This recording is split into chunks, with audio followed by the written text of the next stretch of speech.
Hi, my name is Shannon. I am a certified yoga instructor, and today we're going to use blocks to build muscle engagement and go deeper into poses. So make sure that you have 2 yoga blocks, and when you're ready, meet me on the mat. We're going to start today in Tadasana, mountain pose. So grab your blocks, take one block in between your inner thighs. This is going to help make sure that your feet stay hip distance apart. You'll have it on the skinny side between your legs. And then take the other block in between your hands. Good. Ground your feet firmly down on the mat. And then start to lift and lower the block in your hands with your breath. So as you inhale, sweep your arms up. Keep hugging the block with your legs as you reach your arms up. Hug your ribs in. And as you exhale, lower your hands down like you're serving a platter. Inhale, bring your arms back up. And exhale, lower your hands. Working on shoulder mobility while keeping your legs nice and engaged. Inhale, sweep your arms up. This time, hold the block at the top and start to bend your knees, sitting your hips back, coming into chair pose, Utkatasana. Lift up from your chest, slide your shoulders down. Keep lifting your arm bones, keep squeezing the block. Breathe. One more inhale. One more exhale. Start to fold forward, hinging from your hips. Coming into a hamstring stretch. Take your blocks, place them down on the mat. You can release the block from your inner thighs. Place them a few inches in front of your feet on any height. So they can be on the highest height, medium, or the lowest height. So choose what's best for you. And then fold deep into a forward fold, Uttanasana. Slide the blocks up the mat. And then walk your hands forward, coming into a downward facing dog using your blocks. I like to have the blocks on the lowest height for this, just so that there's more surface area on the mat. Lifting up from your hips, hug your ribs in and lengthen your spine. This helps to relieve pressure on your wrists, and it also helps to get the heels a little closer down to the ground. So this is a really nice variation of downward facing dog. Breathe here, keep lifting the hips. And then take your right foot, step it forward in between the blocks. Nice. Now I like to bring the blocks a little closer into my foot. We're going to set up for side angle with the right leg forward. So take your back leg, anchor your heel down, align your front heel to the back inner arch of your foot, and then take your front knee, align it over your front ankle. Good. For side angle pose, we're going to use the block on the inner side of the foot. You can bring it to any height. So the tallest, medium height, or the lowest height. And then gently rest your hand down on the block. Make sure that your shoulder is over your wrist. And then start to rotate your chest open. Good. From here, take the left arm into the air and align it with your right arm. Breathe here. Stay strong through the back leg. And then your gaze can come down and it can be in the middle, or you can gaze up towards your top arm. just depending on what feels best for you. One more inhale. And exhale. Bring your top arm down. Now we're going to set up for triangle pose. So we're going to actually transition to the block on the outer edge of the foot. Place it on whichever height you'd like. Keep the base of your feet the same, but start to straighten your front leg. Good. Make sure that the block is directly over your shoulder. And then start to rotate open from the mid part of your chest. Think about cutting the front hip back and rotating up. Good. Now take your left arm up towards the ceiling. Align it with the bottom arm. Good.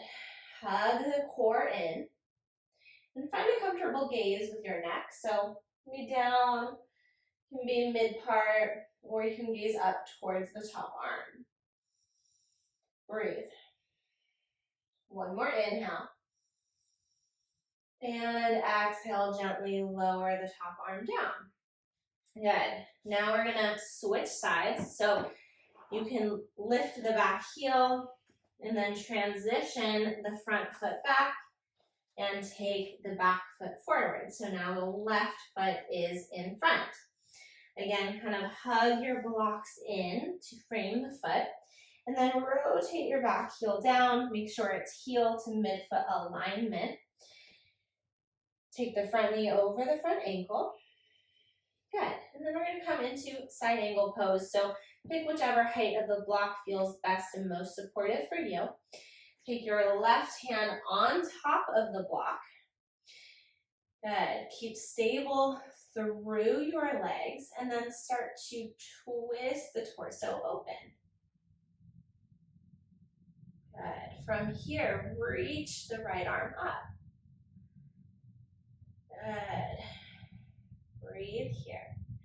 Find a comfortable gaze for your neck. So maybe that's down, maybe that's in the middle, maybe that's up towards the top arm. Of course, you can always kind of adjust as needed here, especially as you hold the pose. You may realize that just moving something a little bit will help to create more space in your body.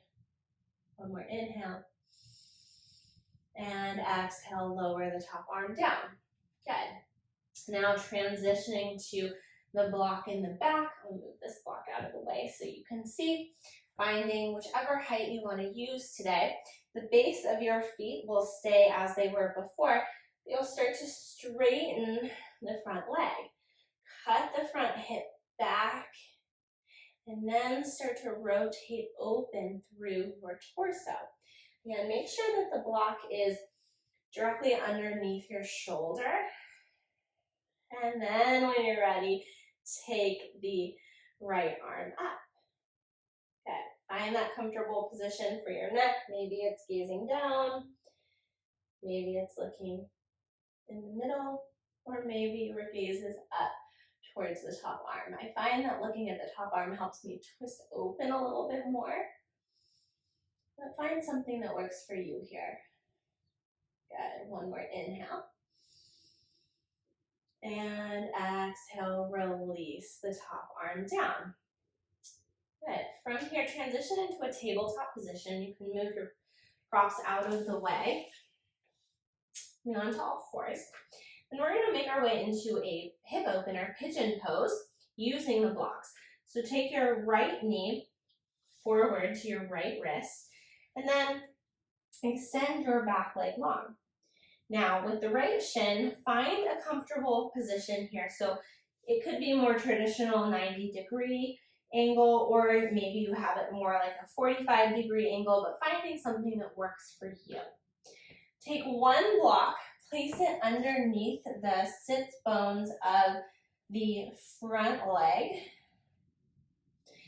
and then take your second block and we're going to use it as a pillow for the head.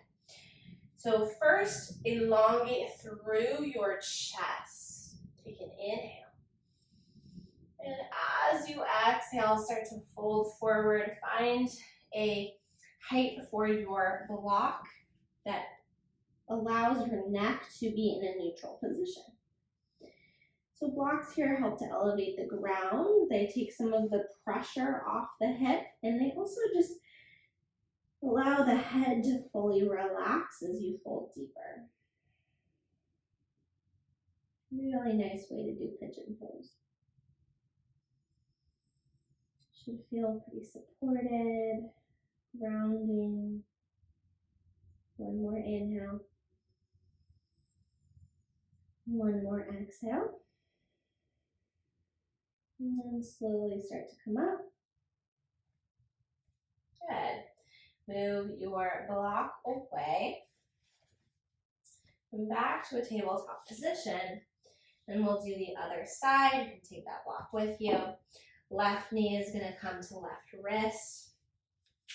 Extend the back leg long. And then again, find that comfortable position for your front leg. Take the block underneath the sits bone.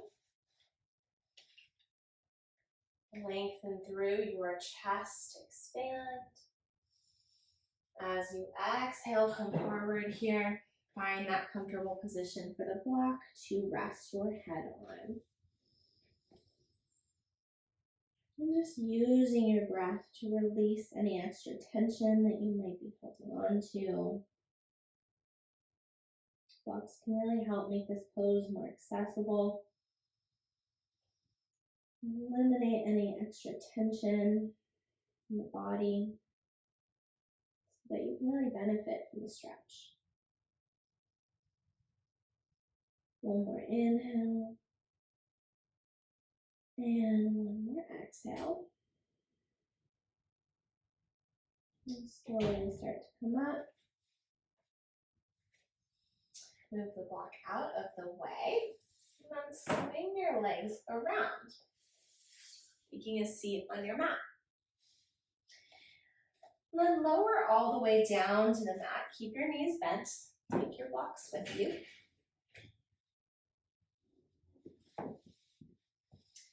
Place one block in between your inner thighs, just like what we did in Tadasana.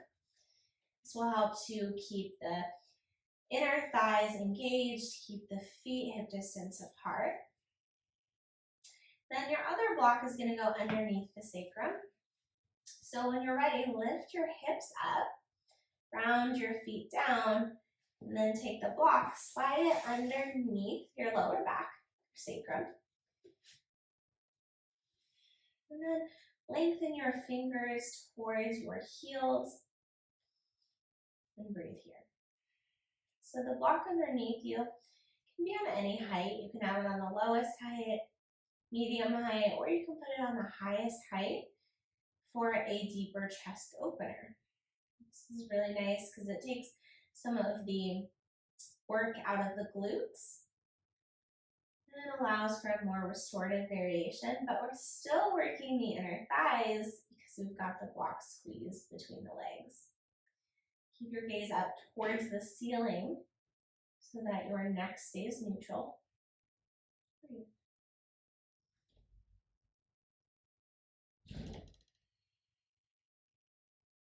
And then lift your hips, remove the block.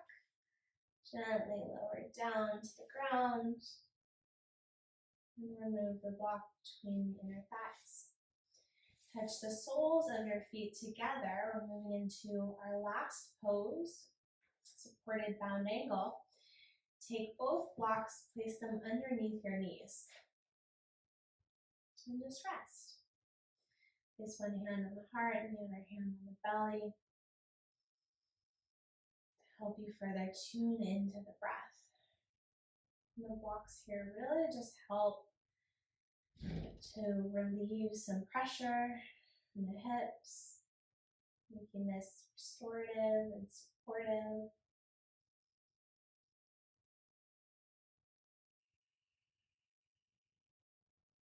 One more inhale. And exhale, release. You can take the blocks away from the knees and gently close the legs, hugging the knees into your chest. And then gently rolling over onto one side, and pressing yourself up. And finding a comfortable seat. So that concludes our practice with yoga blocks today. Blocks can really help you to let go of stress and tension in the body, to stretch deeper, and to also engage muscles that maybe you weren't using before in your yoga poses. So I hope that this practice helps you. You can repeat it throughout the week. Be sure to also share it with your friends and your family to help make yoga more accessible. Thank you so much for joining. See you on the mat next time.